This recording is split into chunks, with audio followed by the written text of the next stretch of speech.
What was the initial reaction when the idea of performing with the symphony orchestra became real? It was a feeling of accomplishment because it was going to be a dream come true, but a lot of stress, a lot of work. Yeah, it was a bit stressful on my end because as the drummer, if I miss one beat or one bar, the whole orchestra gets lost. So I had to be very focused. But it turned out like we did three shows and it was really amazing.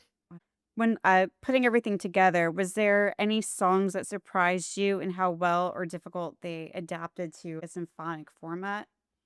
We did pick the songs accordingly. We went for the songs that had more of a progressive rock style with many movements. It could be matched properly with the orchestra. But the one that surprised me was the song Nuclear War from the very first album because it's more on the trashy side. But with the orchestra, it turned into this very scary military march. That was a good one. And we really wanted to try the Sid Barrett song, Astronomie Dominée, with the orchestra. And this one turned out really good. Has this inspired you guys to do any more collaborations, or are there any other experimental directions you're interested in exploring next? Well, definitely. I mean, we did try in the past. We had like a string quartet on one album, The Wake. We were also invited by the Montreal Jazz Festival to play a show. And so we had a brass quintet on stage. So Chewy, the guitar player, is the one writing the charts for these people, is very well versed in musical notations. And because he's a teacher, he teaches jazz music at college and he was the one as well who collaborated a lot with the arranger. I think that the concerts with the symphony orchestra, it really because in between touring and all that, we are writing and recording a new album, and I think that the concerts had a lot. The symphony concerts had a lot of influence on the writing of the next album, where it will probably be a little more experimental and the last couple of albums were very intricate, and we went back to the progressive rock style. And surprisingly, these albums won Juno Awards in Canada. So it's giving us confidence with the experimentations in the studio for the future. Nice. And so you're gonna go keep more in that like progressive experimental style? Yeah, I think so. And also, we always dreamed of doing a sci-fi movie soundtrack, and we thought that the symphonic album sounds a bit like that. And so we wrote a concept for the next album with the Voïvod character coming back and all that. And I think it might sound a little bit like a soundtrack for a dystopian movie, the next studio album. So about that, because I actually had a question about sci-fi movies. So if you could actually score an actual sci-fi film, what kind of story would you want to be attached to?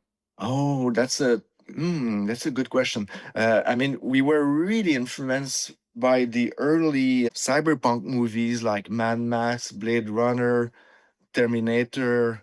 If it be in that style, it'd be a perfect match. But personally, since Voivod, we grew up in the Cold War era, and we always talked about nuclear war. And I read this book last year, Nuclear War, a Scenario. And if this would be made into a movie, I think we could be the perfect soundtrack for it. And when I was much younger, I was writing the Voivod concept for to do. I wanted to do comic books for the magazine called Heavy Metal. That's where I created the Voivod concept, and I saw a National Film Board of Canada documentary called "If You Love This Planet," and it had the strongest impact on me. And I think that the book that Nuclear War Scenario, if it be turned into a movie, would probably have the same impact on many young people. With the times today, that would be frightening to see, and probably a perfect time to release something like that. So that would be cool if you guys get a chance to do that. Yes, it. I mean, there were a couple of movies as well back then that really scared me. They were made for TV. The Day After and Threads, and I became a bit obsessed with the nuclear weapons and high-tech weaponry, and started to be very anxious about it. So I never stopped really talking about it in interviews. But for a while in the '90s, where the planet seemed to be on the right path, I was doing interviews and people were telling me that I was retro talking about nuclear weapons. And now, of course, it's back into the headlines. So it's scarier than ever with AI. Yeah, no, it's definitely a crazy time we're living in. Things that we thought were science fiction feels like reality. So It's true. Back then, we were trying to figure out in Voivod what was going to happen in 30 years or so. And now it's for the concept, and now it's almost impossible to figure what's going to happen next week. So we just, I guess, just talking about what's going on right now, it's sci-fi enough for sure. back to the live album, I was also curious, were there any ideas that you guys had to leave out that you wish you could have made it into the show? Not really.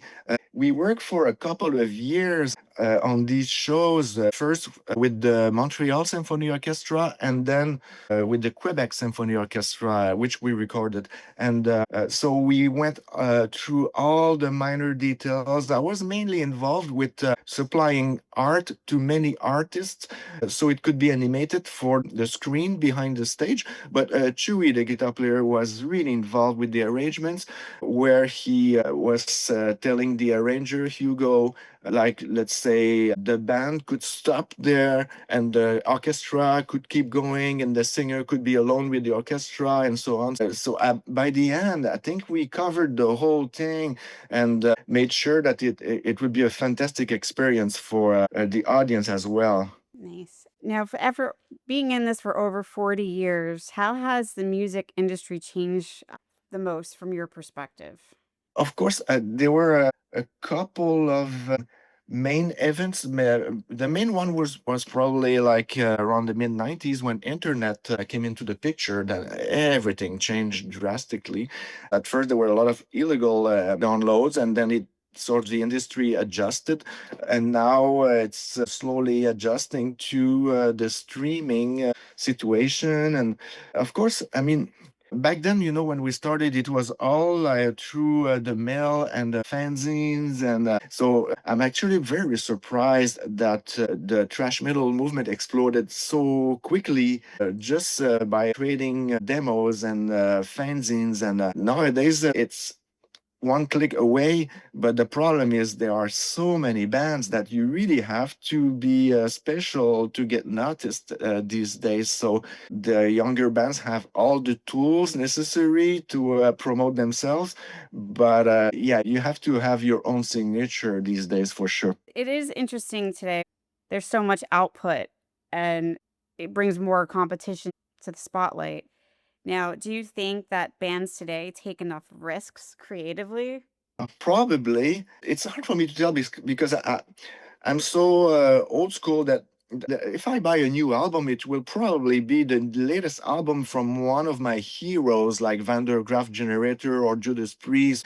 So the only time where I have access to newer bands is when we tour and we play festivals and we share stages with younger bands. But I'm sure there are a lot of experimental bands these days, actually a lot more than before, where, like, let's say, in the mid '80s, there were not that many experimental bands at all in the metal scene. And the first US tour we did was in '86 with Celtic Frost, and it was a very good match for that. I think that probably starting in the mid '90s with Meshuggah and the more technical sides of metal, that's really where it started to be super experimental, which is great. Meshuggah definitely put a influence for experimental bands. Now, for Voivod, where are you guys at right now with a new album? Do you guys have a timeline for when you expect it What information can you reveal? Yeah, because of the crazy schedule we have to do it by blocks of 3 songs. So right now we only recorded the first 3 songs, and we're working on the next three, and so on and so on. We have a long tour coming up. June, July, and August we'll be in Europe. And so when we get back, we'll keep going on the new studio album, and then we have to go back to USA in October. So I would say the new studio album will probably be available late next year. But till then, we have a bunch of projects in the works. We have a video game called Nuclear Warrior coming out, which is based on late 80s, early 90s style of video games. Even the music is turned into some sort of 8-bit, 16-bit music, which is really fun. We finally cleared the rights for all the musical bits for the Voïvod documentary called We Are Connected. So eventually we'll be able to release it on DVD, Blu-ray, and different platforms. We just released a huge book called Always Moving by Jeff Wagner. It's more than 500 pages. So there's always things going with us. We try to work on as many projects as we can because the people into Voivod are really loyal. So we try to supply them with tons of material. That's awesome. Because now we do have to find different ways to stay connected beyond just the music. So you pretty Mhm. much nailed it with all of that. Now, with back to the live arranging all these orchestral versions, are there any songs that you would not like to rearrange again based on this experience? Oh, no, I think all of them work pretty well. Back when we were writing, back in the 80s, when we turned into more of a progressive rock band, we were including a lot of modern composers' bits into our music, really influenced by Bartok, Penderecki, Shostakovich. So we picked songs that already had avant-garde music into the structures.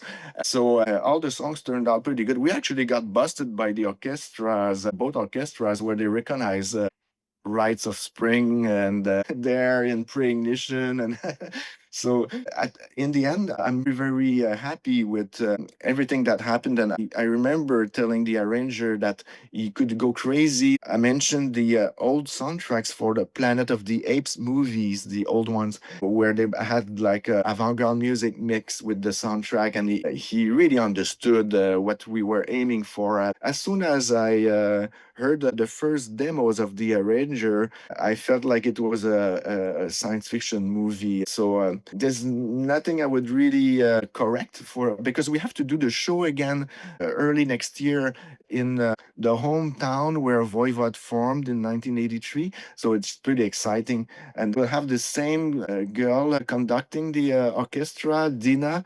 And so we're pretty excited about that. And the Quebec Symphony Orchestra, what they did is they rented the charts from the Montreal Symphony Orchestra. That's what the next orchestra will do. So if we one day take this show on the road, the best way to do it would be to have the local orchestras in every city, which would be amazing. So you have no regrets of anything, no changes. So that's really good direction. No, it's more on a technical side that I will change a few things, but it's just because we didn't have speakers or monitor on stage. We had in ears, so I had my iPad to control my in ears. But I realized that in this type of concert, you don't have much time between songs to fix what's wrong with the in ears, and because there are basically no interventions by the singer, just a speech there and there. So everything is moving along really quickly. So the next time I ask the monitor person to be synced with me. So if I just need to tell him, I need more of this or less of that, because everything is in group in the monitor, in the in-ears, where you have like one slider for the brass section and another one for the percussions and all that. But even then, for all 3 shows, I didn't have much time to make it really 100% like I wanted. So it's more like a technical things there, but I'm actually very impressed with the mix of the album by Francis Perron, who's been working for the ever since 2015, I believe, and he had a lot of work because every single instrument or the orchestra had a microphone, and all the musicians had a small monitor to hear the band and everything. So everything was leaking everywhere. At first, it sounded like a big mess, and but I'm very impressed with the result in the end, where you can hear every single musicians from the orchestra and also every member of Voivod. My last question for you actually, is there anything else that you wanted to say or add to your listeners of the work with the live album? Anything else that you wanted to say?